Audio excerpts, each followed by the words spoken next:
Vamos começar pelos exercícios. Então aqui eu vou mostrar para vocês uma versão do que eu fiz para as três. Eu coloquei em projetos separados lá vou colocar no Moodle. Eu só vou esperar terminar o dia para vocês conseguirem mandar lá quem não mandou. Então, um dos exercícios era criar uma classe. Vou colocar também as respostas, né, dos exercícios teóricos, tudo zipado num arquivo só. Então, um dos exercícios era criar uma classe para data. Então, os três atributos que vocês tinham aqui era dia, mês e ano para data. Todos tinham que ser privados, com esse modificador private. Eu criei um construtor padrão aqui, que só recebe as três informações e armazena nos seus atributos, dia, mês e ano. Quem quisesse podia fazer isso, ó, usar aqui como eu faço uma validação ali no sets, poderia usar o set aqui também para forçar essa validação, tanto quando alguém criasse um objeto date, quanto alguém desse um set dia. Isso tanto para o mês quanto para o ano, também dá para fazer. E aqui no set, cada atributo tem um par de métodos, né? Set e get. Então o set é para receber uma nova informação. E nesse caso aqui, se estiver nesse intervalo, entre 1 e 31, aí eu pego esse valor e coloco no meu atributo. E o get, que é para obter a informação que está encapsulada ali dentro do objeto. Então ele só retorna aquele atributo. E é isso. Então, no caso do get dia, return dia, que é um inteiro. Mesma coisa para o mês e para o ano. O que muda é esse método, a forma que eu vou validar aqui só.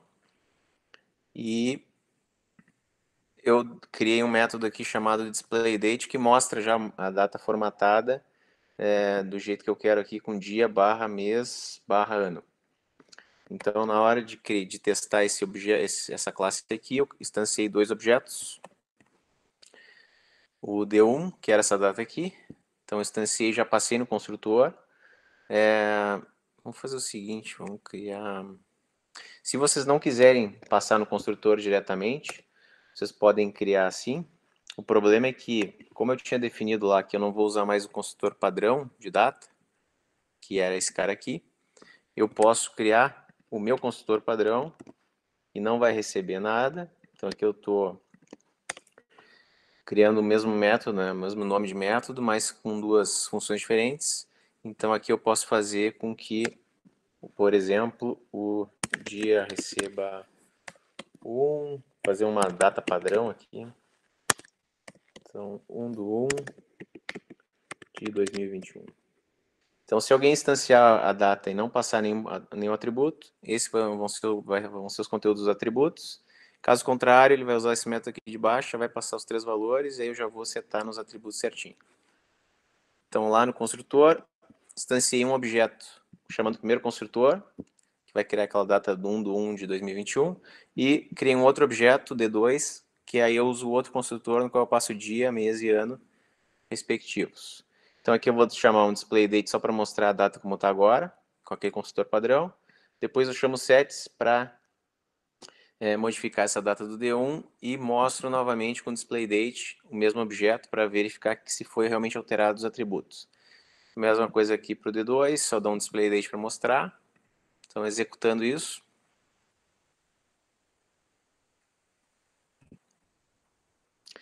Tá lá, esse aqui era o objeto D1, com aquela data padrão do construtor que quando não é passada nenhuma informação, usei os sets para setar essa data aqui, 10 de 12 de 2010, e esse aqui é o objeto D2, no qual eu tenho 5 de 6 de 97. Se eu botasse uma data inválida aqui, sei lá, o ano menos 1, e tentasse rodar, vocês iam notar aqui que ele não ia modificar o ano, ia permanecer o ano 2021, ó, porque quando ele entrou no set e passou um valor inválido, ele não entrou nesse if aqui e não modificou o ano que eu tinha ali. Alguém tem alguma questão nesse exercício aqui?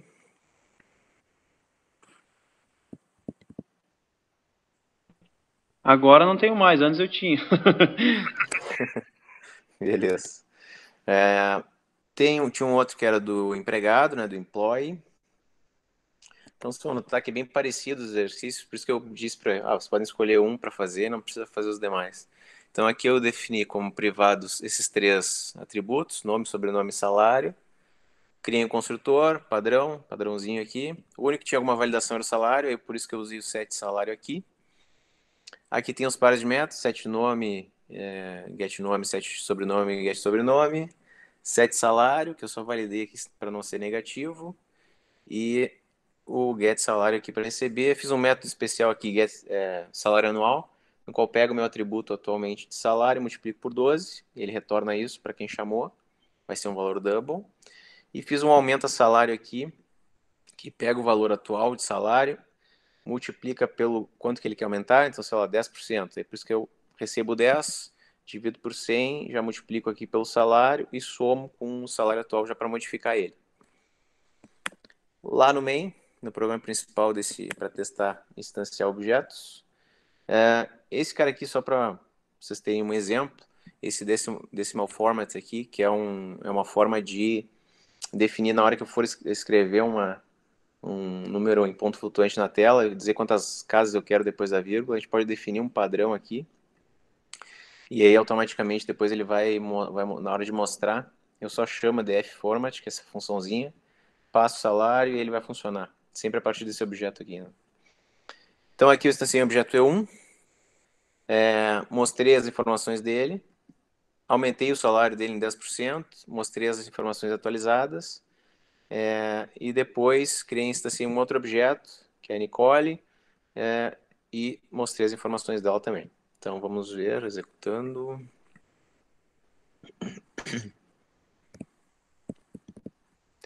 Então lá, então aqui era o primeiro objeto, né, o Samuel Borges, esse era o salário dele mensal, esse aqui é o anual multiplicado por 12. Aqui depois os novos salários com aumento de 10%. Então mesmo Samuel agora aumentou, antes ele tinha 2.460, agora ele tem 2.700 e que ele ganha, e aí só automaticamente aumenta um pouco o salário dele anual. E o último objeto que é a Nicole, o E2, está aqui o salário dela mensal e o anual. E por último, tinha o invoice, no qual a gente tinha essa classe aqui. Eu fiz dessa forma, vocês podiam fazer de outras formas, né? Aqui eu tenho o número da peça, podia ser até um inteiro aqui, mas se fosse um código junto, por isso que eu coloquei string, descrição da peça, quantidade e preço. Então aqui eu recebo as informações,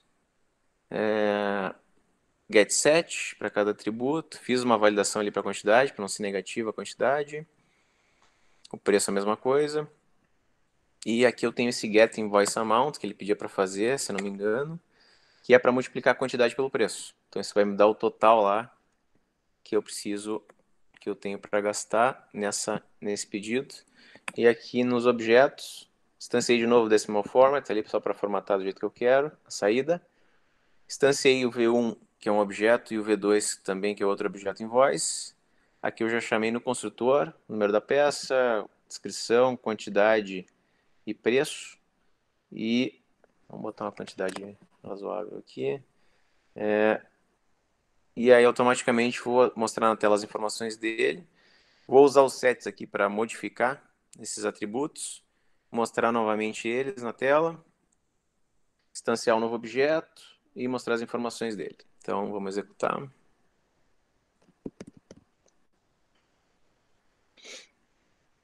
Então tá lá, a gente tem aqui primeiro o objeto V1 aqui com a referência 1016, com esses dados. Aí depois com a mesma referência, porque a gente modificou o mesmo objeto, né, só modificou os atributos. Alterou a descrição, a quantidade estava 10 já. Vamos botar para 20 aqui.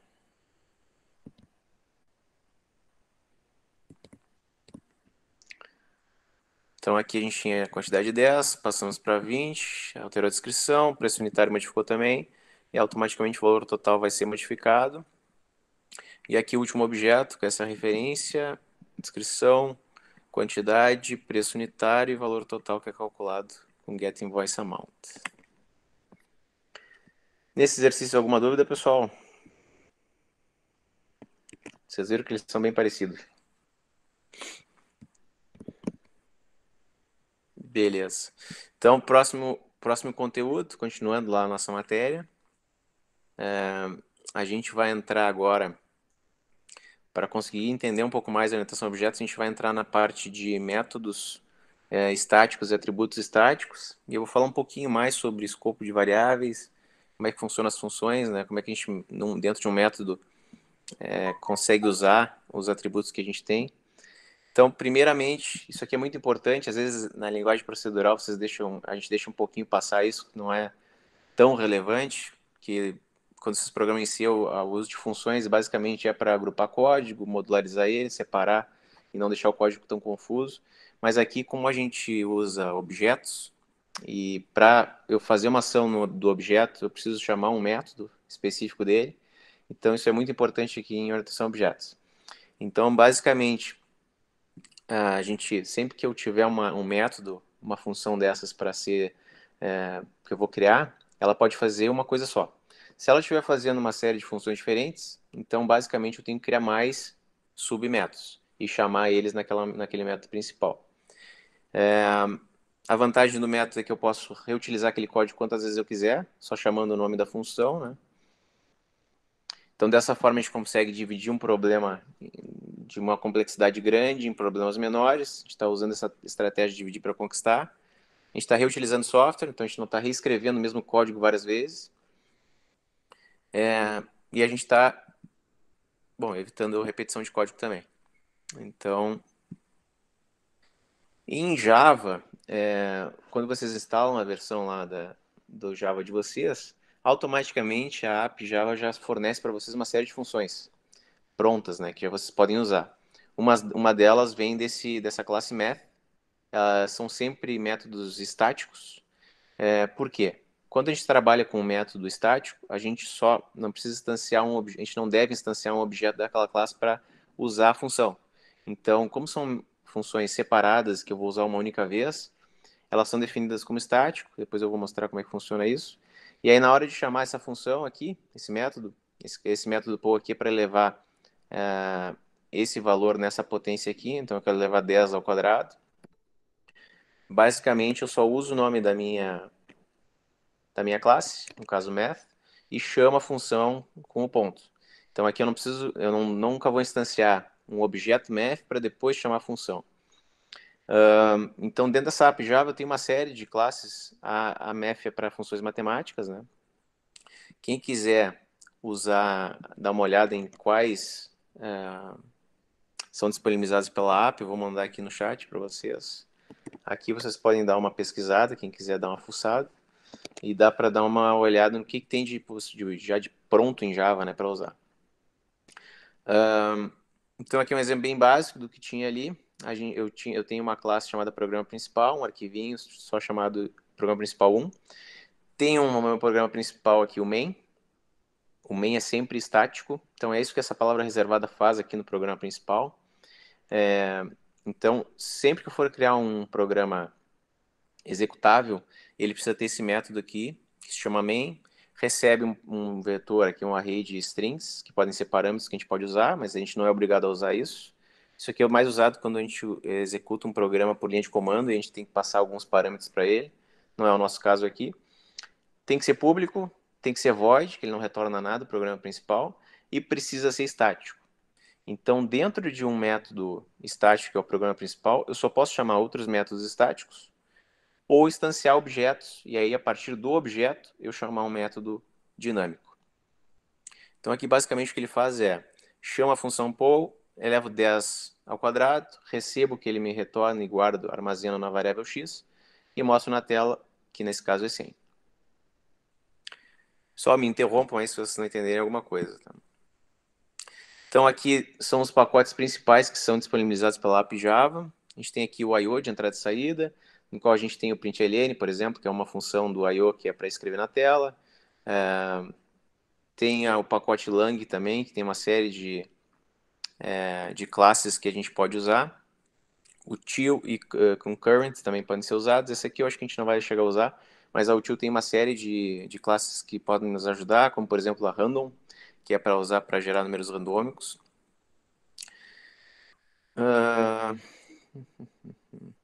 Então, como eu comentei antes, a gente nunca vai, em alguns casos, a gente não vai precisar, a gente não gostaria de ter que instanciar um objeto para precisar chamar o método a partir daquele objeto, que é o que a gente fez naqueles exemplos que eu dei agora, naqueles exercícios. Então, se for uma coisa pontual, eu quero chamar um método mais naquela ideia do que a gente tinha anteriormente em programação. Vocês tinham aprendido lá em C. Então, por exemplo, deixa eu fazer um exemplo aqui para vocês. Deixa eu abrir aqui um projetinho.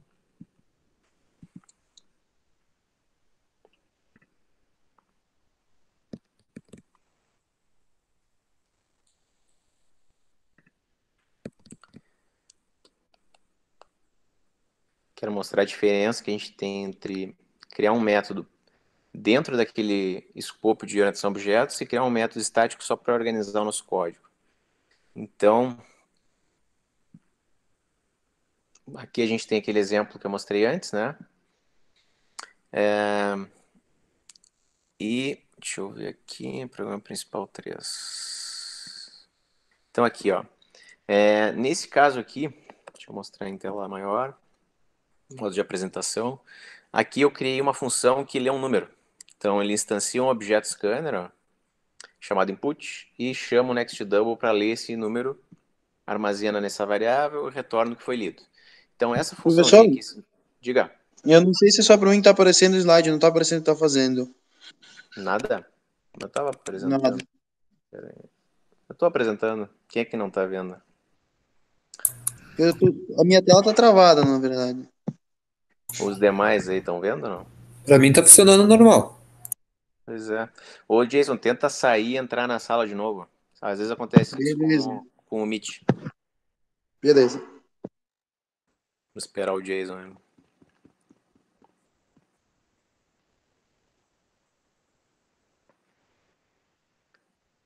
Melhorou, Jason? Tranquilo, agora foi. Beleza, isso aí às vezes dá no Meet. Voltando então. Então eu criei uma funçãozinha aqui chamada ler número, no qual toda vez que eu quiser ler um número, basta eu chamar ela. Então não faz sentido eu criar um objeto, programa principal 3, por exemplo, que não tem nada a ver com orientação a objetos, né? É só um método auxiliar. Então, para definir que esse método é um método tradicional, que a gente já fazia lá em linguagem C, eu defino com esse modificador aqui chamado static. Na hora que eu for definir que depois que ele dizer que ele é público, eu estou dizendo, não, ele é um método estático.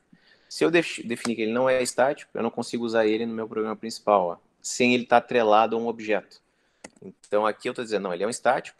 Então em qualquer lugar do meu projeto que eu quiser ler um número, eu vou lá e vou chamar um método ler número. Então aqui eu li 3 números, ó. Li 3 números, então reutilizei esse código aqui 3 vezes, sem precisar reescrever ele. Li os 3 números e aí depois chamei aqui a função para fazer o que ela precisava. Como nos outros programas aqui, no 1 e no 2, eu também precisava ler um número, o que eu fiz? Eu chamei o ler número, mas como nesse caso ele é de uma classe diferente da programa principal 1, eu só precisei, eles estão no mesmo pacote, estão no mesmo projeto, eu só precisei botar o nome da classe a qual ele pertence. Então, como ele é público, eu consigo acessar ele aqui, coloco o nome da classe, ponto, o nome da função, e consigo usar ele tanto nesse programa principal 1, quanto no outro programa, por exemplo, principal 2.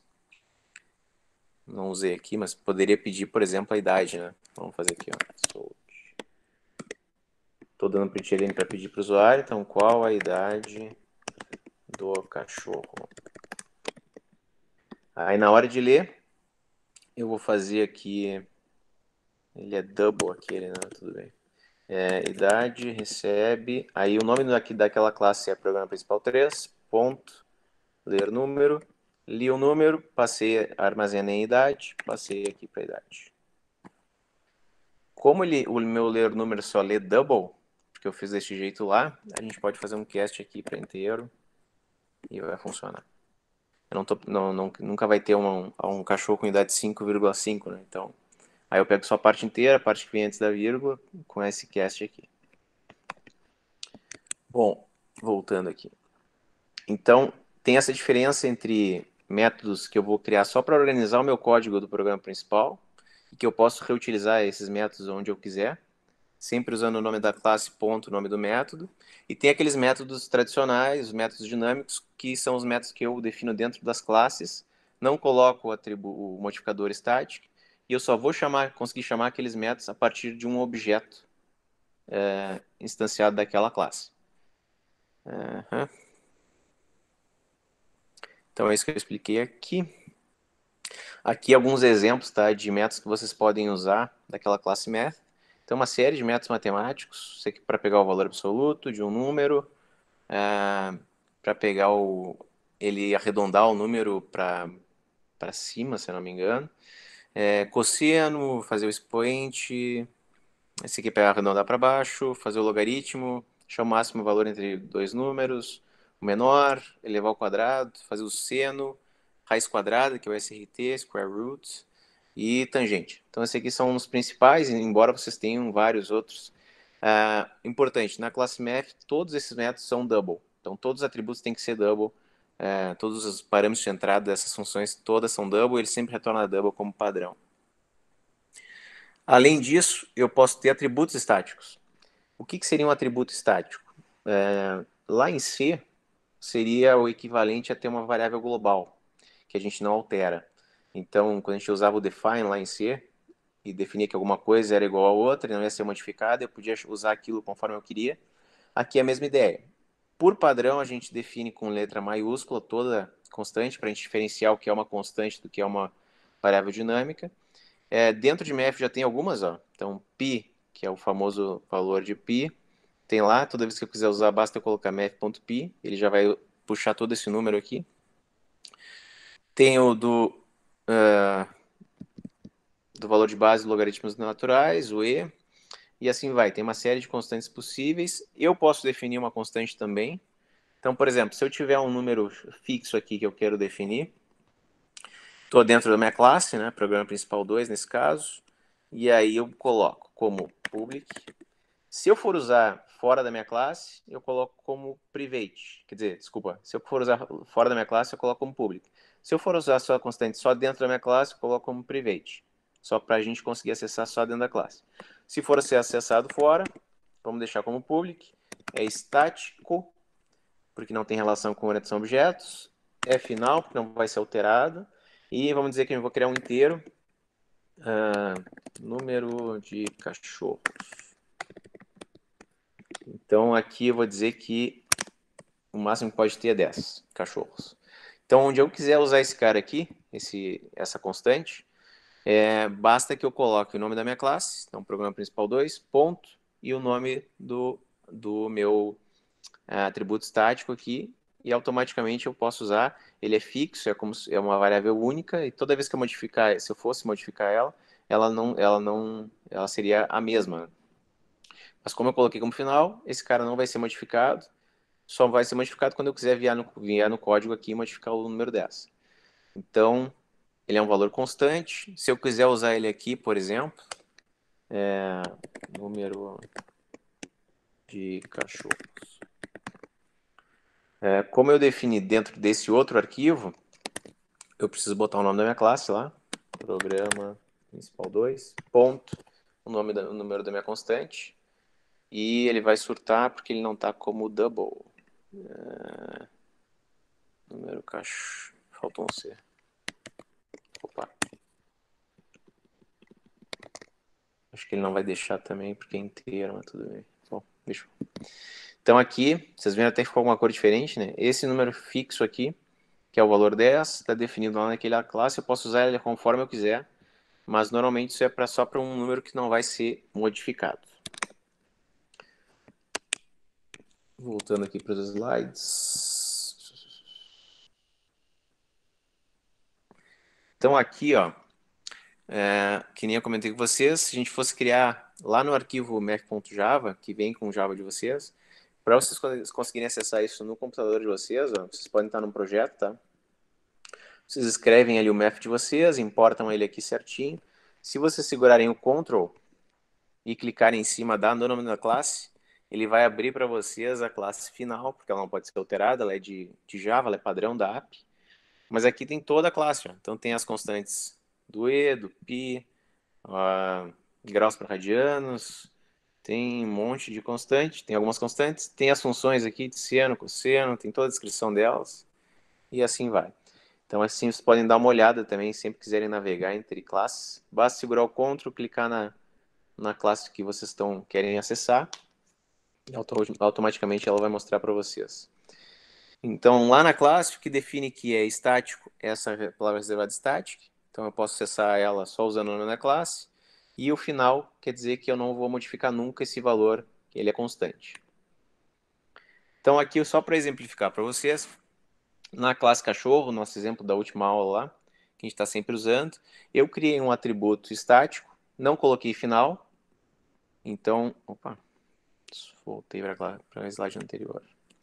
Não coloquei final, mas coloquei estático. Isso significa o quê? Que esse total cachorros, ele pode ser acessado de qualquer lugar, ele não tem relação com o objeto cachorro. Então, o que eu quero fazer com esse total cachorros é, toda vez que eu instanciar um cachorro novo, eu pego esse total cachorros e somo um nele. Então, nessa variável estática, eu vou ter o número total de cachorros. Então, ela não pertence a um objeto específico. Se eu tirasse o estático dali, cada objeto cachorro ia ter o seu total cachorros. Mas nesse caso, não. Eu coloquei static, então ele pertence à classe cachorros, mas não a um objeto específico, né?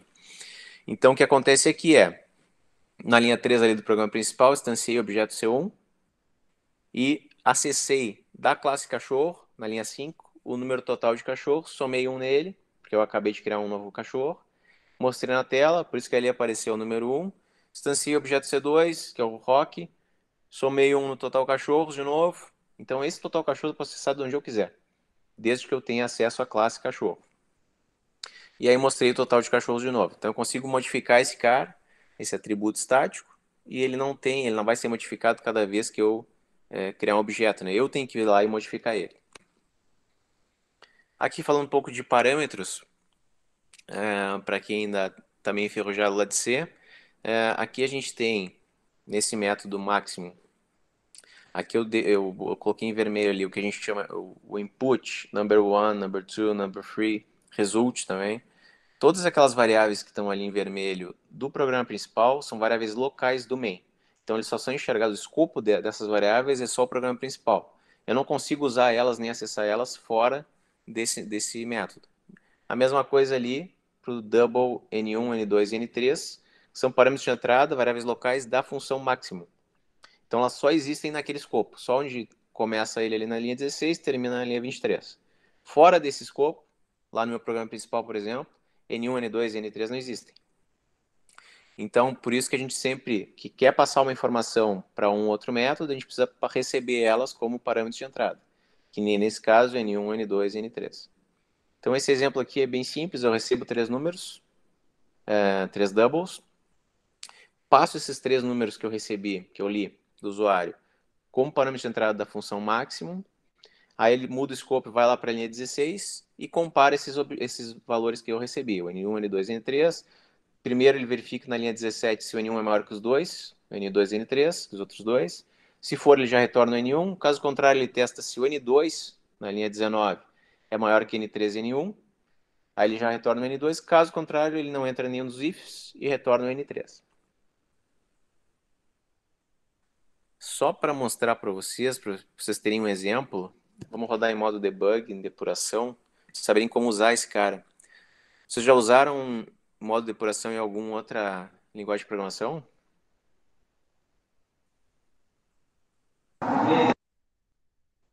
Não que eu lembre. E os outros, hein?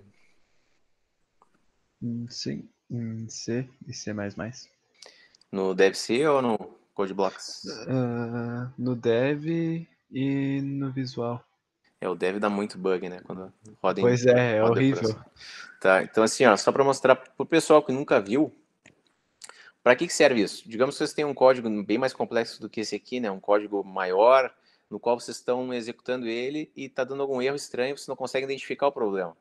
Então, o modo depuração é o quê? Em vez de executar, mandar rodar normal aqui, ele vai rodar automaticamente, vai passar por tudo. Se eu não tiver que ler alguma coisa, ele vai só executar até o final, linha por linha, né? A diferença do modo em depuração é que, ao invés de ele executar tudo e eu não conseguir enxergar o que está acontecendo no programa, é que, por exemplo, se eu colocar aqui um ponto de parada, um breakpoint, ó, aqui eu estou marcando, eu posso marcar a linha que eu quiser aqui, né? Então aqui eu coloquei um ponto de parada na linha 7.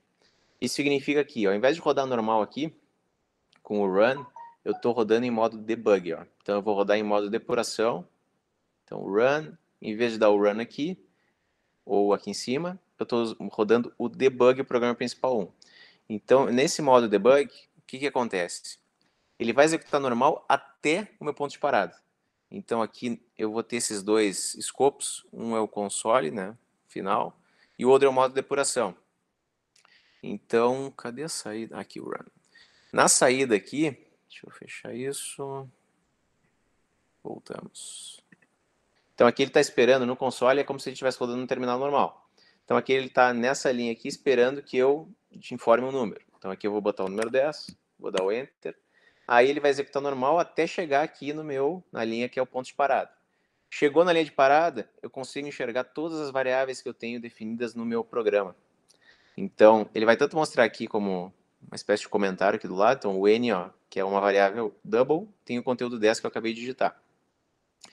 E aí ele vai mostrar aqui embaixo também, tudo que é variável que vocês têm no programa. Vocês podem dar um step over, que é o F8, que é passar para a próxima linha, executar essa linha. Ou, se quiserem entrar dentro de uma função para ver como é que ela funciona, e continuar executando passo a passo dentro da função, vocês dão um step into, que é entrar dentro da função. Eu quero passar por cima, então vou dar um step over. E aí vocês notam que surgiu aqui a variável x. Ó. Por quê? Ela foi declarada na linha 7. Eu estou agora na linha 9. Então eu vou executando, ele deu um print na tela. Se eu quiser ver o que está acontecendo no terminal, clico no console de novo, voltei para a depuração, e assim vai. Então aqui eu estou executando passo a passo. Isso nos ajuda na hora de descobrir erros e problemas, tá, pessoal? Então pode ser útil para vocês, principalmente quando tiverem um programa um pouquinho mais complexo do que a gente está vendo aqui. Alguém tem alguma dúvida nessa parte aí de debug? É bem útil isso aqui, tá? Quando vocês estiverem trabalhando num programa mais complexo. Ali no debug, o traceback, pode fazer um exemplo? Vamos ver aqui. Tu diz o quê? Deixa eu rodar de novo aqui. Se tivesse um erro, como é que iria aparecer no debug? É, um erro mesmo, né? Por exemplo, digamos que se eu tiver um erro, ele nem vai executar, né? Por exemplo, vou botar aqui sei lá, fazer um negócio bizarro aqui. Não, vou fazer o seguinte. Vou ler um número aqui, mas eu vou botar uma letra, né? Que é um erro. Então, vamos rodar aqui em debug. Se eu fizer alguma coisa estranha dessa, ele não vai nem... Ele vai dar um erro na hora já. E ele já vai dar pau. Então, eu nem vou conseguir executar ele passo a passo, né? O que dá para fazer com depuração é tentar descobrir erros de lógica, mas não um erro que nem esse de entrada de dados ou um erro de sintaxe. A gente vai ter uma aula de sessões, eu vou explicar melhor como é que serve, como é que trabalha para a gente não jogar o erro direto na tela, que nem está acontecendo. Mas um traceback, o que acontece? Um erro vai gerando uma série de erros, né? A partir do primeiro. Então aqui ele vai dizer só a ordem do que aconteceu. Ó. Ele vai dizer aqui, nesse caso, ele estava na linha 6 do programa principal, ó. Aí ele chamou o ler número, que era da linha 16 do programa principal 3. Então ele veio para cá, e foi nesse instante aqui que deu problema. Porque eu era para botar um número, eu botei uma letra no Next Double. Aí ele vai entrando, ó. O Next Double é um método lá da classe Scanner. Então foi aqui dentro que deu o problema e ele vai indo nisso, até que chega no momento que, ó, não, foi aqui que foi gerado o problema, foi lançada a exceção, que nesse caso aqui eu não tratei. Então a gente vai ter uma aula depois futuramente só sobre exceções, como tratar elas, como gerar uma exceção, esse tipo de coisa, como é que trata os problemas os erros em Java. Mas a depuração é mais para erro de lógica mesmo. Ou seja, eu criei meu programa já, eu acho que está funcionando, deveria estar funcionando, mas na prática ele não está tendo o comportamento que eu queria. E eu não estou conseguindo descobrir, né, onde é que está o problema. Aí que a gente vai olhar passo a passo o que está acontecendo no programa para ver o que está... Se a variável era para estar com tal valor e está com outro. Não sei se eu te respondi. Beleza? Então aqui um resumo de escopo de variáveis. Então o escopo de uma declaração de parâmetro ou seja, um parâmetro de uma variável ali numa função, é o corpo no qual onde ela foi declarada, então ela só existe dentro da função. É a mesma coisa da variável local de uma função, ela só está dentro daquele bloco. Então, se eu tenho, meu main começa numa linha 13, vai até a linha 15, eu declarar alguma variável entre essas duas chaves, ela só vai existir ali dentro. É isso. Se eu declarar uma variável dentro da classe, mas não dentro de algum método, então ela pode ser acessada em qualquer método que eu tenha declarado dentro dessa classe. A gente já fez uma sobrecarga de métodos no construtor, na última aula, mas eu posso fazer isso para qualquer método. Então, se eu quiser criar várias versões de um método, apenas modificando o número de atributos, o tipo dos atributos, o que ele retorna, eu posso fazer essa variação sem problema nenhum. Então, aqui tem um exemplo. Eu tenho duas funções chamadas square. Uma começa na linha 14 e outra na linha 22. Numa delas eu recebo e retorno um inteiro, e na outra eu recebo e retorno um double. Então, automaticamente, na linha 9 e 10, quando eu chamar essa função estática, se eu passo o inteiro, que é o caso da linha 9, passo o número 7, ele vai chamar automaticamente a função da linha 14. Se eu passo 7.5, que é o que está acontecendo na linha 10, automaticamente ele vai chamar o que está na linha 22, a função da linha 22. Então, aqui a gente tem dois métodos. A gente está sobrecarregando o método square, mas ambos têm alguma variação ali. Né? Eu não posso ter dois que recebem inteiro e retornam inteiro, só se a quantidade de inteiros for diferente de parâmetros. E como exercício dessa semana, eu vou disponibilizar para vocês ali no Moodle um código de um jogo chamado Craps. Então é uma classe lá só. E esse jogo é bem simples. Toda vez que for ser lançado um dado, é chamada uma função da classe random para gerar um número randômico e fingir que está sendo lançado um dado aleatoriamente. Aí ele tem essas regrinhas aqui para saber se a soma dos dados deu X ou Y, e aí dependendo do que deu, ele vai ganhar o jogo ou perder. Então, a ideia que eu tenho aqui é, a partir desse código básico que vocês vão receber, vocês vão pegar essa classe chamada Craps e vocês vão explicar. Essa explicação pode ser em comentários, tá? Do lado do código mesmo, não precisa fazer redigir um texto nem nada. Então, vocês vão ter que explicar o que as variáveis estáticas que estão declaradas dentro desse square representam. Então, essa é a variável para isso, essa aqui é para aquilo. A enum que tem declarado também. Vocês vão ter que pesquisar um pouco para que serve uma enum. Então, esse é um trabalho um pouquinho de pesquisa. Responder por que elas são privadas. Também pode ser um comentário ali dentro do código. Explicar o que é feito no programa principal. Isso também pode ser por linha ou pode ser explicado de um modo mais geral, como um comentário ali. Esse nextInt, chamado a partir de random numbers, esse método, vocês vão ter que explicar para que serve isso. E no final, fazer uma pequena modificação no código, que é o exercício 4. Então, vocês vão tornar o jogo num jogo viciado. A forma que vocês vão fazer isso tem várias formas diferentes, mas se vocês entenderem bem como é que funciona o código ali, o que está sendo feito, não vai ser bem simples de resolver esse problema aqui da 4. Então, eu quero que sempre o dado gere sempre um número fixo.